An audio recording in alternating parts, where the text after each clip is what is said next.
Everyone says they want happiness. We chase it like it's air, something we can't live without but can never quite grasp.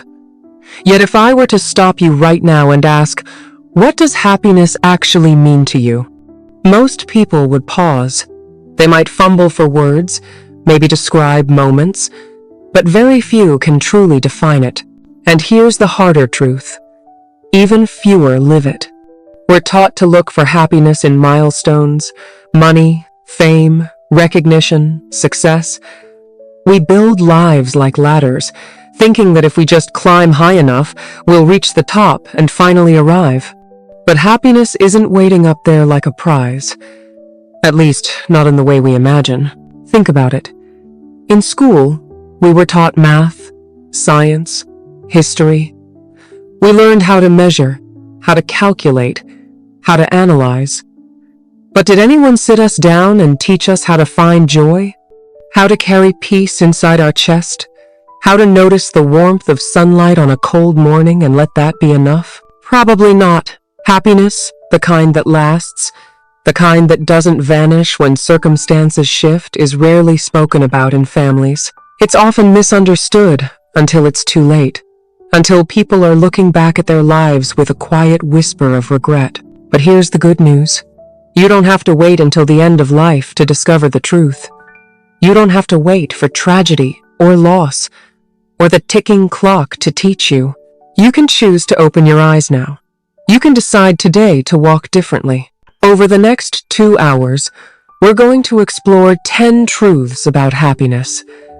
These are not secrets hidden in ancient books or locked away in monasteries. They are truths learned the hard way by ordinary people. People like you and me. Some found them after chasing the wrong things for decades. Some discovered them when illness or loss stripped life down to the essentials. But you don't need to wait for that. As we move through these truths, I'll share stories, real, relatable ones. I'll give you time to pause and reflect. I'll ask you gentle questions, not to pressure you, but to invite you. And at the end of each truth, I'll share a lesson, a practice you can carry with you. Think of this as a long walk together. Sometimes I'll talk. Sometimes we'll rest in silence. Sometimes I'll turn to you and ask, what about you? My hope is that by the end of our time together, happiness won't feel like some distant dream or a word you toss around casually. It will feel closer, simpler, something you can touch with your own hands today, in the quiet corners of your life. So, take a deep breath. Let's begin. Truth Hazone. Happiness is an inside job. Let's begin with the first truth. Happiness is an inside job. Most people spend their entire lives chasing happiness, as if it's hiding somewhere out there in the world. They think, I'll be happy when I get that promotion. I'll be happy when I buy that house. I'll be happy when I finally meet the right person. But here's the secret many people only discover at the very end. Happiness was never outside of them. It was always within. I once met a man who, by every measure of success, had it all. By his late 30s, he was a millionaire. He drove luxury cars, lived in a house with more rooms than he could ever use, and traveled first class across the world. From the outside, people envied him. They said, he must be so happy. But when I sat with him, he told me something different. He said, I thought happiness would come with success. I thought the day I could afford everything I wanted, joy would flood my life. But all I feel is emptiness. I'm restless. I can't sleep. I'm constantly afraid of losing what I have. This is the illusion many of us fall into, the idea that happiness is waiting on the other side of achievement. But the truth is, chasing happiness outside yourself is like pouring water into a bucket full of holes. No matter how much you pour in, it never feels full. And yet, in contrast, I once visited a small village where people had very little in terms of material wealth. One woman in particular stood out. Her house was modest, her clothes were simple, her possessions few. But her smile lit up the entire room. When I asked her what made her so joyful, she said, "I wake up every morning grateful for another day. I drink tea with my neighbors. I laugh with my children. I sing while I work. Why wouldn't I be happy?" Her joy didn't come from things. It came from within, from a mindset, from a heart at peace. Happiness is not something you hunt down. It is not something another person can hand to you. And it is certainly not locked inside a paycheck, a house, or a status symbol. Happiness is a choice, a lens you put on each day, a way of seeing yourself and the world around you. Think about it. How many times have you said, "I'll be happy when the bills are paid, when I lose the weight, when I finally have time to rest"? But here's the reality. If you cannot be happy now, in this moment, you will not be happy then. Because happiness isn't found in the next thing. It is found in how you choose to experience life right now. So, here's a simple practice you can begin today. Each morning, before you check your phone, before you step into the busyness of the day, take a moment to breathe. Place your hand on your heart and ask yourself, if nothing in my life changed today, could I still find joy in this moment? Most of the time, you'll realize you already have more than enough to smile about the gift of breath, of life, of a chance to begin again. I once asked an elderly woman what advice she would give to younger people about happiness. She chuckled softly and said, "Stop running after it. You'll wear yourself out. Sit still, and you'll see it's been with you the whole time." So, the first truth about happiness is this. It is an inside job. You can chase it in careers, in relationships, in possessions, but you will never hold it until you realize it was never out there to begin with. It was always inside you, waiting to be chosen, waiting to be noticed. Don't wait until it's too late to understand this. Start now. Look inward. Choose peace. Choose joy. Choose happiness. Not as a destination, but as a daily decision. If happiness is an inside job, then gratitude is the key that unlocks it. Gratitude doesn't change the circumstances of your life, but it changes the way you see those circumstances. It takes the same reality and shines a different light on it. And in that light, joy multiplies. I once heard the story of a woman who was battling a life-threatening illness. Her body was weak, the treatments exhausting, and every day was uncertain. But she carried a small notebook with her, a gratitude journal. In it, she wrote things like, "The nurse who smiled at me today, the taste of tea when my stomach finally settled, the sound of rain outside my hospital window." These were not grand things. They were ordinary, even fragile moments. Yet, she said, gratitude doesn't erase the pain, but it reminds me of the beauty still here. And that's what gratitude does. It doesn't remove the storms of life, but it gives you an umbrella to walk through them with grace. Modern research confirms what our elders have always known. Gratitude changes the brain. Studies show that people who practice daily gratitude sleep better, experience less anxiety, and feel more optimism about the future. One experiment asked participants to write letters of gratitude. Some mailed them, some didn't. The fascinating result? Even those who never sent the letters still felt happier weeks later. Because gratitude wasn't about changing others, it was about changing themselves. The opposite of gratitude is not anger, it's forgetfulness. It's taking life for granted. Think about it. How many blessings have you stopped noticing simply because they're always there? The ability to walk, the sound of your loved one's voice, a warm bed at night, the way sunlight filters through the window. Most people don't realize how extraordinary these things are until they lose them. But gratitude invites us to notice them now, before they slip away. There's a story of two brothers who grew up in poverty. As adults, one brother remained bitter. He often said, "Life cheated me. I never had enough. I never got what I deserved." The other brother, though poor, was cheerful. He said, "I may not have much, but I have enough. I have my health. I have my family. I have hope." The difference between them was not in their circumstances, but in their outlook. One lived in resentment, the other in gratitude.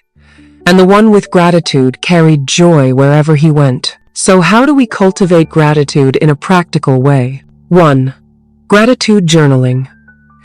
Each night, write down 3 things you're thankful for.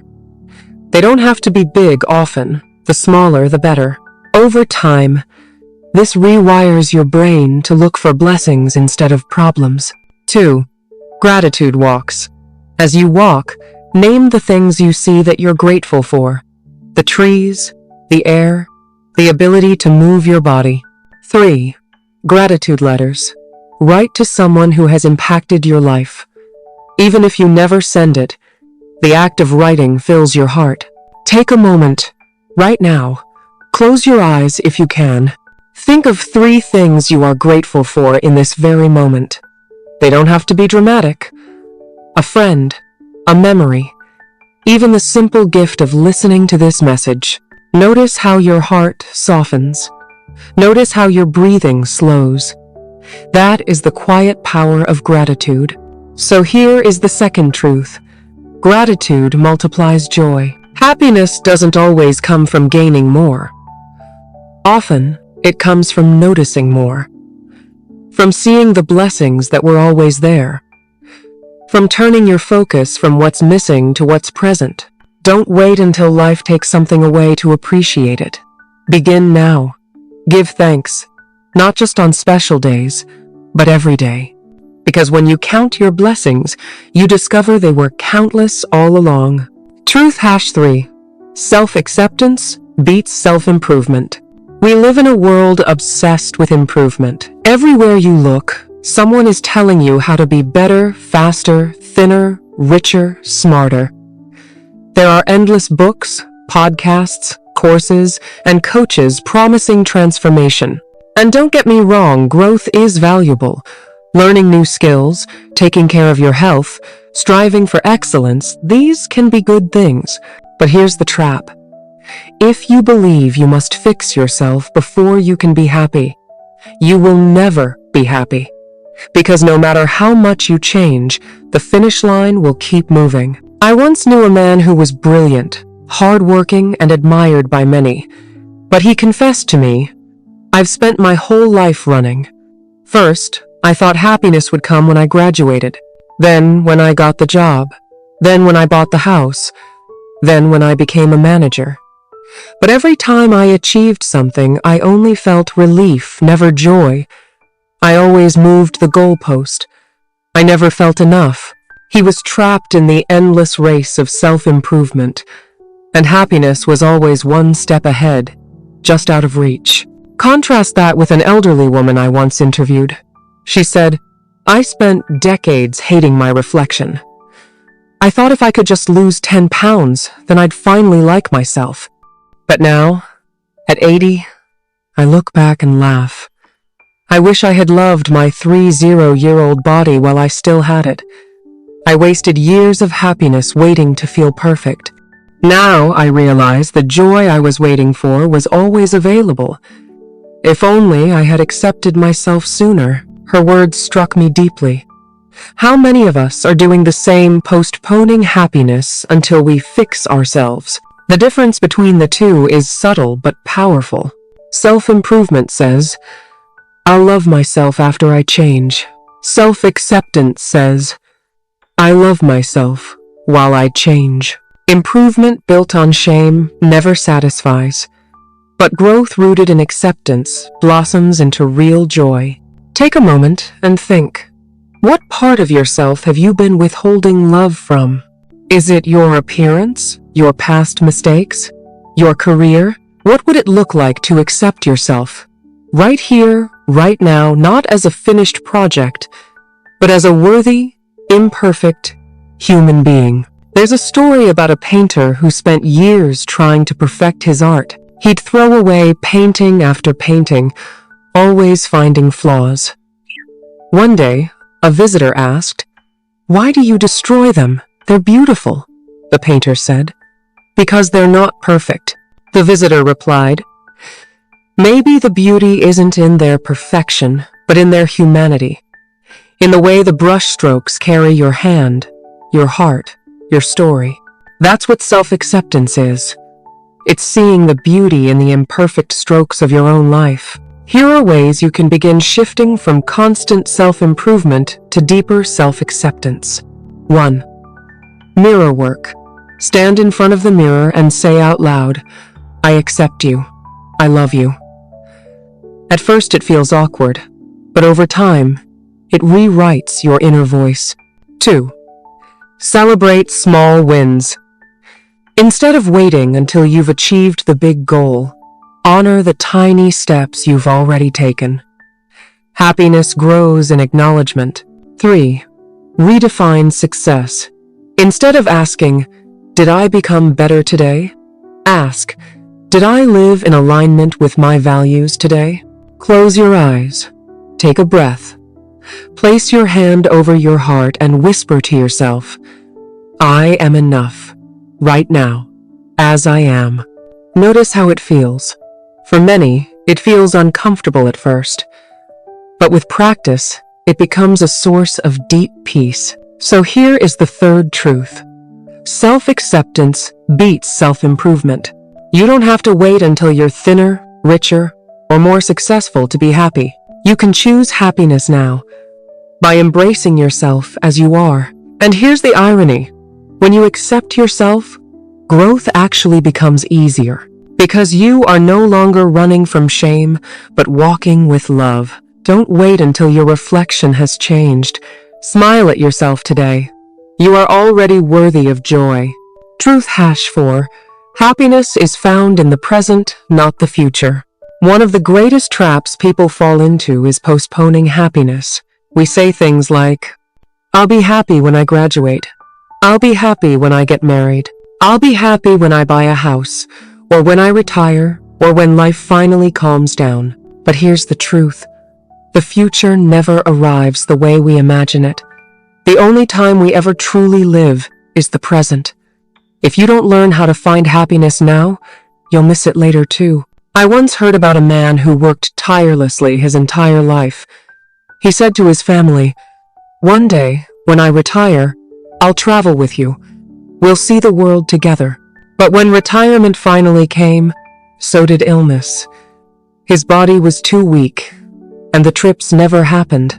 His children later said, "He spent his whole life waiting to live, and when he finally had the time, it was too late." This is the danger of postponing happiness. Life is fragile. None of us are guaranteed tomorrow. Have you ever noticed how children can find joy in the smallest things? A cardboard box becomes a castle. A puddle becomes an ocean. A simple ice cream cone feels like heaven. Children don't wait for perfect conditions. They live in the moment. They remind us that happiness is not in the future, but in the now. Somewhere along the way, as adults, we lose this ability. We trade wonder for worry. We trade presence for planning. And happiness slips through our fingers. Many people live as if happiness is locked away in the future someday, after they achieve enough or own enough. But someday is a dangerous word, because someday often turns into never. The wise realize that happiness postponed is happiness denied. The only time we ever have is this moment, right now. Happiness in the present doesn't require big events. It often comes in simple awareness. When eating, truly taste the food. When walking, feel the ground beneath your feet. When listening to someone, give them your full attention. These small acts of mindfulness transform ordinary moments into extraordinary ones. There's a story of an old monk who was asked, "What is happiness?" He smiled and replied, "Happiness is this. When I eat, I eat. When I walk, I walk. When I rest, I rest." The listener was confused. "But isn't that what everyone does?" The monk said, "No. Most people, when they eat, are already thinking about tomorrow's problems. When they walk, they're rushing to their next destination. When they rest, they're still worrying. That is not living. Happiness is to be fully here, now. Here's something simple you can do today. Take 5 minutes. Put your phone away. Sit quietly. Notice your breath. Notice the sounds around you. Notice that in this moment, you are alive. You have survived every difficulty so far. You are here. That awareness, that simple presence, is happiness. Ask yourself honestly, what am I postponing happiness for? Is it money? Is it approval? Is it waiting for life to become perfect? The truth is, there will always be problems. There will always be unfinished goals. If you wait until everything is perfect to be happy, you'll be waiting forever. So here is the fourth truth. Happiness is found in the present, not the future. Don't wait until retirement. Don't wait until the bills are gone or the stars align. Because life is happening now. Happiness is not hidden in someday. It is hidden in this day, in this breath, in this moment. So take it, live it, and don't let today slip away unnoticed. Truth #5. Relationships are the core of happiness. After studying happiness for decades, researchers discovered something surprising. The biggest factor in a happy life isn't money. It isn't career success. It isn't fame. It's relationships. Love, connection, belonging. These are the threads that hold joy together. Without them, even the richest life feels empty. With them, even simple lives feel full. The longest study of human happiness ever conducted by Harvard University followed people for more than 80 years. They tracked health, careers, and relationships. Do you know what they found? The people who were happiest and healthiest at the end of their lives were not the wealthiest. They were not the most accomplished. They were the ones who had close, supportive relationships, good marriages, friendships that lasted, families who stayed connected. In other words, happiness is not built on possessions. It is built on people. I once heard a story of two classmates who met again at their 50-year high school reunion. One had become a millionaire. He owned companies, yachts, and properties all over the world. But when asked if he was happy, he sighed. "I have everything I wanted, but I'm alone. My kids don't talk to me. My marriage didn't survive. My friends drifted away. And now, all this wealth feels meaningless." The other man lived a modest life. He worked a simple job, lived in the same small town, and never became wealthy. But he showed up at the reunion, surrounded by family, with laughter in his voice. He said, "I may not have much, but my children love me. My wife is my best friend. My neighbors are my family. I wouldn't trade my life for anything." Who do you think was truly rich? We live in a time where loneliness is at record levels. People have hundreds of online friends but few real connections. And loneliness isn't just sad, it's dangerous. Research shows it is as harmful to your health as smoking 15 cigarettes a day. But here's the good news. Happiness grows wherever we invest in relationships. Call instead of texting. Hearing a voice strengthens bonds in ways words on a screen cannot. Schedule connection. Just like you schedule work, schedule family dinners, coffee with friends, or date nights. Be fully present. When with someone, put your phone away. Look them in the eyes. Listen with your heart. It's not about the number of people in your life. It's about the depth of connection with the ones who matter. I once sat with a man in his final days. He whispered, "I chased everything that didn't matter, and I ignored the only thing that did my family." His regret was not about money lost or opportunities missed. His regret was about time, the dinners he skipped, the hugs he didn't give, the conversations he postponed. At the end, all he wanted was one more day with the people he loved. Think about the people who matter most in your life. Your parents, your siblings, your friends, your children. Ask yourself, when was the last time I really showed them how much they mean to me? Don't wait until it's too late. Send that message. Make that call. Give that hug. So here is the fifth truth. Relationships are the core of happiness. Your job, your possessions, your achievements, these will fade.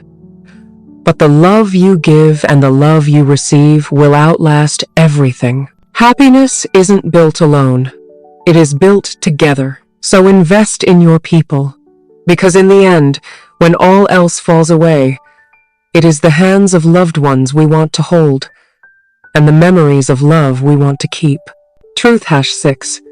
Comparison steals joy. Comparison is one of the quietest thieves of happiness. It creeps in silently when you scroll through social media, when you notice a neighbor's car, when you hear about a friend's promotion. Instead of celebrating what we have, we focus on what we lack, and the joy that was in our hands slips away.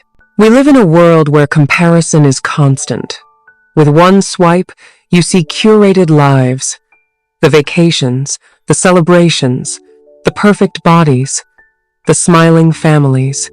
And it's easy to believe everyone else is happier, wealthier, more successful than you. But here's the truth. What you're seeing is not reality. It's a highlight reel. A carefully chosen slice of someone's life, polished to look perfect. Behind the smiles, there may be struggles you can't imagine. There's a saying, don't compare your behind the scenes to someone else's highlight reel. I once heard about a woman who envied her neighbor. From the outside, her neighbor's life looked perfect. A beautiful house, a seemingly happy marriage, well-dressed children. She said to herself often, if only I had her life, then I'd be happy. Years later, she learned the truth. The marriage was falling apart. The children were struggling, and the neighbor herself often cried alone at night. The woman realized she had spent years of her own life feeling inadequate, all because of an illusion. Comparison is dangerous because it often measures the wrong things. We compare income, not kindness. We compare appearance, not integrity. We compare achievements, not peace of mind. And yet, those things we ignore, kindness, integrity, peace, are the very foundations of true happiness. Think for a moment. Who do you find yourself comparing to most often? Is it a coworker? A sibling? A friend? A stranger online? Now ask, does this comparison make me better? Or does it steal my joy? If the answer is that it steals, then it's time to stop letting someone else's story rob you of your own. There's a story about two runners. One focused only on the finish line. The other kept turning his head to see where his competitor was. Guess who lost?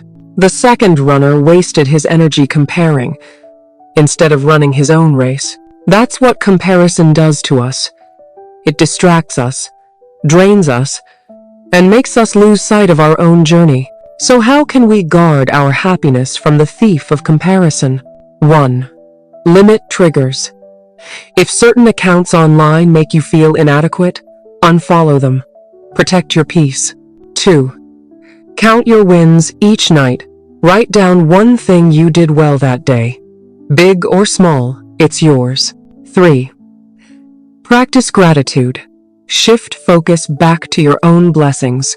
Gratitude and comparison cannot live in the same space. 4. Celebrate others. Instead of feeling threatened by someone else's success, practice celebrating them. Joy multiplies when shared. Close your eyes. Think of one thing you have right now that you once dreamed of. Maybe it's a relationship. Maybe it's a job. Maybe it's simply the peace you've found after hardship. That's yours. No one else's, and no comparison can take it away. So here is the 6th truth. Comparison steals joy. When you measure your life against others, you lose sight of your blessings. You cannot see your own light if you're staring at someone else's. Happiness is not about being better than others. It's about being at peace with yourself. So run your race. Celebrate your wins. And remember, the grass isn't greener on the other side. It's greener where you water it. Truth #7. Happiness comes from giving, not just getting. We live in a culture that often equates happiness with getting more. More money, more things, more recognition. But here's the paradox. The deepest happiness doesn't come from what we receive. It comes from what we give. Generosity, kindness, and service create a kind of joy that no possession can match. I once read about a businessman who seemed to have it all: wealth, power, status. Yet, he admitted he felt deeply empty inside. He said, "I thought success would make me happy, but instead, I feel nothing." One day, almost by accident, he donated money to fund scholarships for underprivileged children.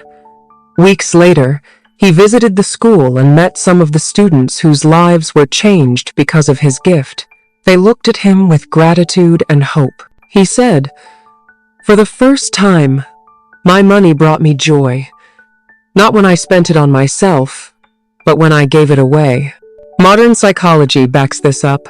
Studies show that people who give, whether time, money, or kindness, report higher levels of happiness than those who only spend on themselves. Generosity activates the same reward centers in the brain as pleasure and joy.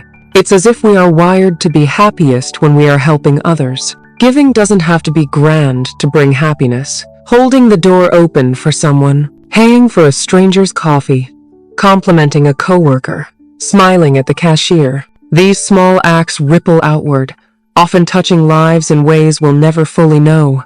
There's a true story of a man who made an extra sandwich every day before work. On his way, he gave it to a homeless man he passed on the street. One day, when the man was late and didn't bring the sandwich, the homeless man said, "I didn't miss the food. I missed you. You make me feel seen." It wasn't the sandwich that mattered most, it was the gift of dignity, of connection. Think of a time you gave something your time, your help, your love, without expecting anything in return. Do you remember how good it felt? That warmth, that quiet joy? That is happiness in its purest form. Here are simple ways to make giving a part of your daily life. 1. The daily kindness rule. Do one small act of kindness every day. Hold the door, write a thank you note, check in on a friend. 2. Time is a gift. Volunteer for a cause you care about. Sometimes, your presence is more valuable than money. 3. The giving budget. Set aside a small portion of your resources, not just money, but energy, attention, love to give each week. 4. Generosity of spirit. Forgive quickly. Encourage freely. Celebrate others often. These are gifts that cost nothing but mean everything. Take a breath. Ask yourself, who in my life could use a little kindness from me today? It doesn't have to be big. A phone call, a smile, a kind word. That may be the very thing that shifts their day and yours. So here is the 7th truth. Happiness comes from giving, not just getting. The world tells us to take, to gather, to accumulate. But joy is found in the opposite, in pouring out, in lifting others, in making someone else's load a little lighter. In the end, it's not what you kept for yourself that matters. It's what you gave away that made someone else's world brighter. So give freely, give often, and watch how your own happiness grows. Truth #8. Simplicity is freedom. We are taught to believe that more is better. More possessions, more money, more achievements, more recognition. But here's the reality. Often, the more we add to our lives, the heavier and more complicated they become. Happiness isn't found in excess. Happiness often grows in simplicity. I once visited a family living in a large, beautiful home. Every room was filled with things, gadgets, decorations, furniture. At first, it looked impressive. But when I spoke to them, they admitted they felt constantly stressed. They were always cleaning, maintaining, organizing, and paying bills for things they hardly even used. The husband said, "I thought owning more would make me feel secure. Instead, I feel like I'm owned by my possessions." This is what happens when we believe happiness comes from accumulation. Instead of owning things, our things begin to own us. On the other hand, I met a couple who decided to downsize. They sold half of what they owned, moved into a smaller space, and chose to live more simply. At first, they were nervous. Would they miss the things they gave away? Would life feel empty? But months later, they said something powerful. "We lost clutter, but we gained peace. We lost excess, but we gained time. We stopped chasing things, and we started living again." Their happiness didn't grow when they added more. It grew when they let go. Simplicity isn't about living with nothing. It's about living with only what matters. When you clear away the unnecessary, you make space for the essential, for love, for laughter, for peace. Think of your life like a garden. If weeds grow everywhere, the flowers cannot bloom.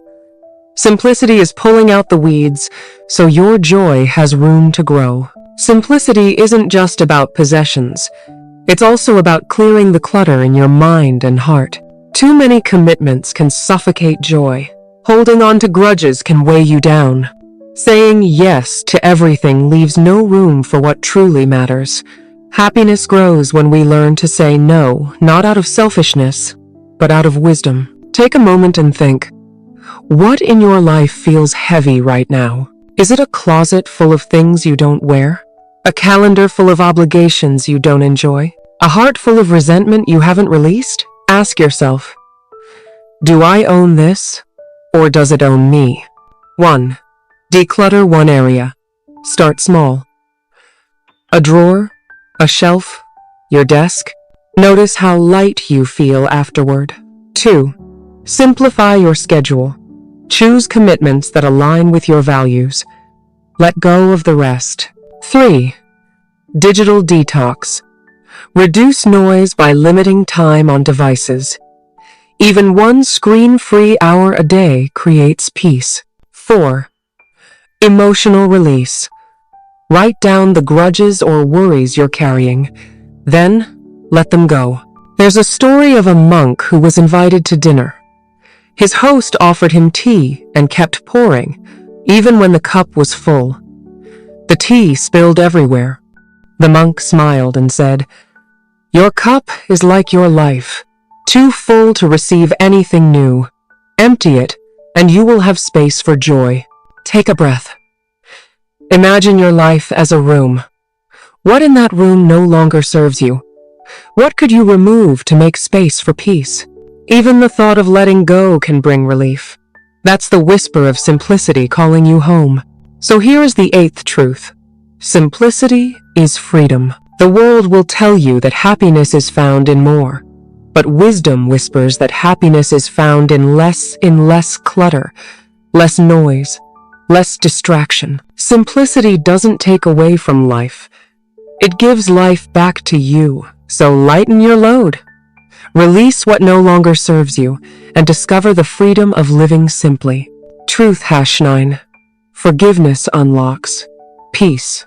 One of the heaviest weights a person can carry is unforgiveness. Anger, resentment, grudges, they feel powerful in the moment. We convince ourselves we're protecting our dignity, holding people accountable, keeping control. But in truth, holding on to bitterness doesn't punish the other person. It punishes us. It poisons our happiness, steals our peace, and keeps us chained to the past. Nelson Mandela's wisdom. When Nelson Mandela was released from prison after 27 years, he was asked if he hated those who locked him away. He replied, "As I walked out the door toward my freedom, I knew if I didn't leave my bitterness and hatred behind, I'd still be in prison." Forgiveness didn't excuse what was done to him, but it freed him to live fully again. That is the power of forgiveness. I once heard about a woman who hadn't spoken to her mother in over 30 years.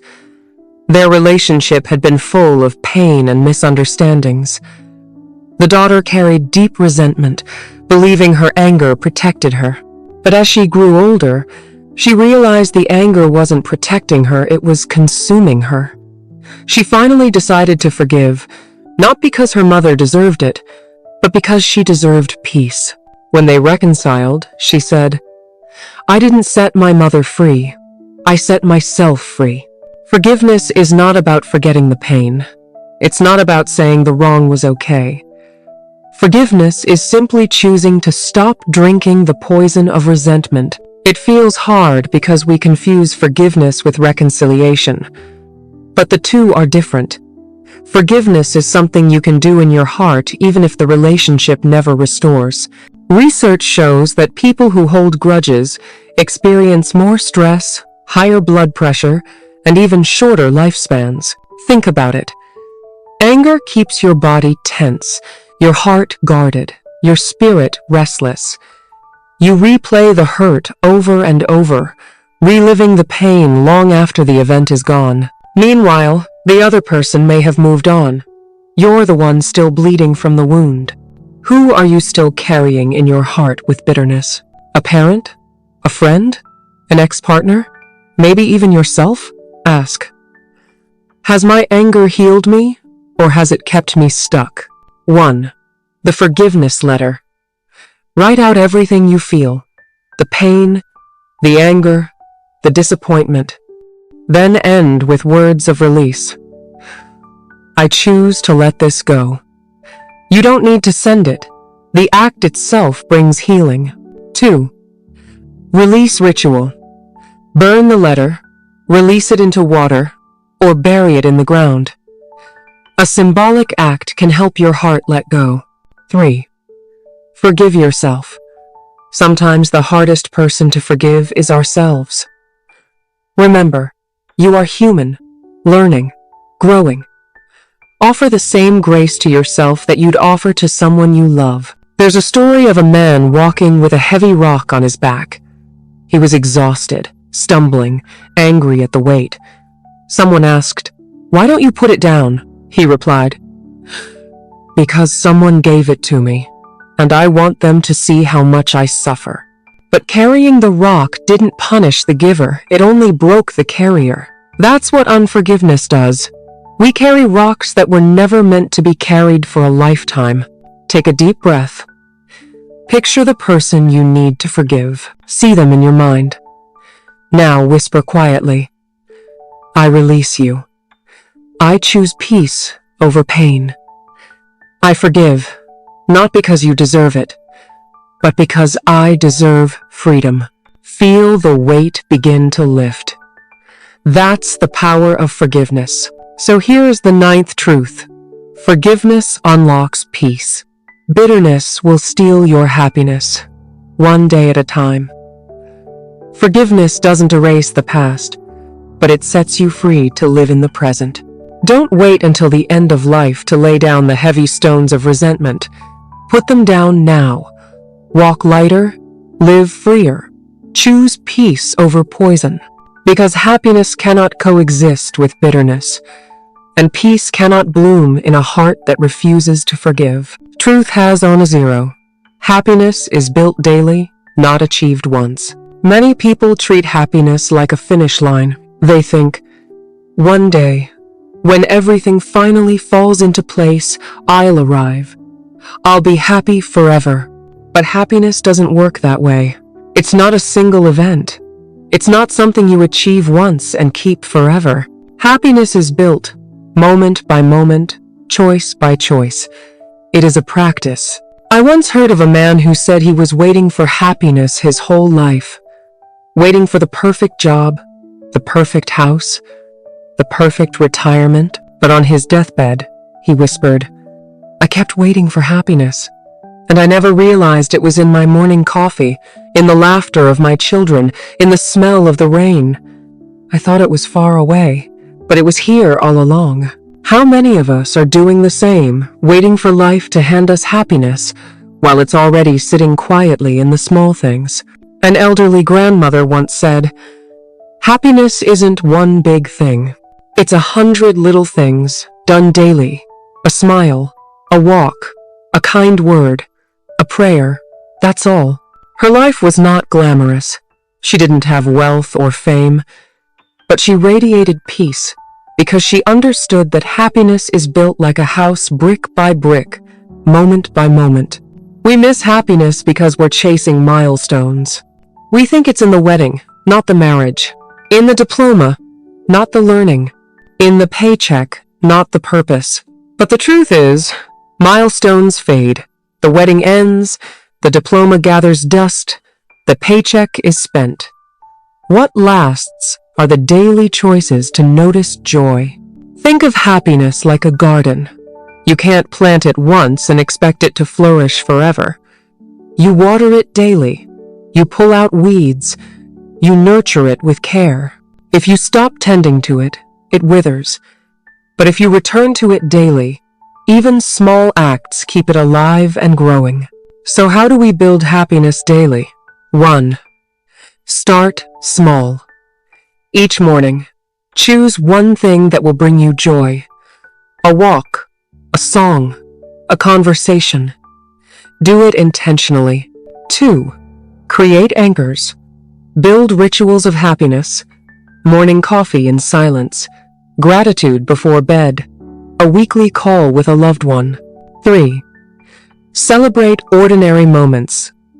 Notice the way sunlight falls on the floor, the taste of a meal, the sound of laughter. Happiness hides in the ordinary. 4. Rebuild quickly. On hard days, don't abandon happiness. Even a small act of joy, a deep breath, a kind gesture can rebuild it. Take a breath.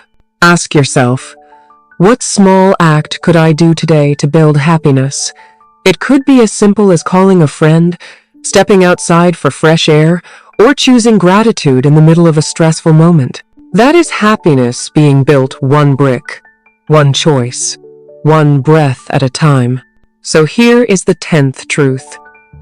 Happiness is built daily, not achieved once. Stop waiting for one grand event to deliver happiness. Life is made up of moments, and happiness is found in choosing joy in those moments. The happiest people are not the ones who had the easiest lives. They are the ones who chose, day after day, to water their own gardens of joy. So start today. Build it daily. Choose it daily. Live it daily. Because happiness is not a destination. It's a way of traveling. Closing reflection. The truth about happiness. Nobody tells you until it's too late. As we come to the end of this journey, let's pause and reflect. For the past few hours, we've explored 10 powerful truths about happiness. Truths that so many people only discover at the very end of their lives. Let's remember them together. 1. Happiness is an inside job. It begins within, not in possessions or achievements. 2. Gratitude multiplies joy when you notice blessings. Joy expands. 3. Self-acceptance beats self-improvement. You are enough, right now. 4. Happiness is found in the present, not the future. Life is happening today. 5. Relationships are the core of happiness. Love outlasts everything else. 6. Comparison steals joy. Your path is your own. Water your own garden. 7. Happiness comes from giving. Not just getting. Generosity fills the soul. 8. Simplicity is freedom. Letting go creates space for peace. 9. Forgiveness unlocks peace. Bitterness chains you. Forgiveness frees you. 10. Happiness is built daily. Not achieved once. It's not a destination, but a practice. If you look closely, you'll see a common thread in all of these truths. Happiness is not something to chase. It is something to notice, to nurture, to choose again and again. It's not waiting for you in the future. It's not locked inside material wealth. It's right here, in the small acts, the quiet moments, the ordinary blessings. Take a deep breath. Think of your life right now, not the life you wish you had, not the life you're planning for, but the one you're living this very moment. Ask yourself, where is my happiness today? What can I notice? What can I cherish? What can I build? Right here, right now. The answer may surprise you. The beauty of wisdom is that it grows when shared. Someone listening to your story, your truth, your gratitude, may find the very reminder they needed. So, I invite you, share these lessons with others, not just by repeating the words, but by living them. Be the example of someone who chooses joy, peace, and love in daily life. Life is short. Time passes quickly. Don't wait until the end to discover what matters most. Live true to yourself. Be grateful. Love deeply. Forgive quickly. Simplify often. And build happiness one day at a time. Because in the end, the happiest life is not the one with the most possessions or the greatest titles. It is the one where love was given, peace was chosen, and joy was noticed again and again.